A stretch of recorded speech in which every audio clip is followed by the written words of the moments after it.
می کند بند غلامان سخت تر، حریت می خواند او را بی بصر.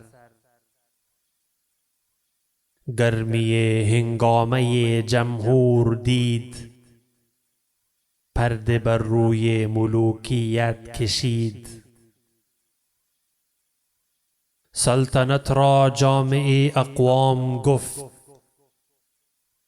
کار خود را پخته کرد و خام گفت.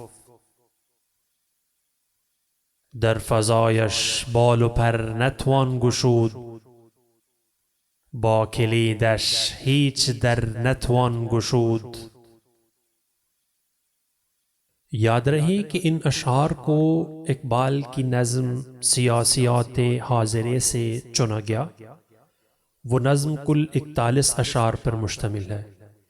مکمل نظم سننے کے لیے زندہ رود یوٹیوب چینل وزٹ کیجیے.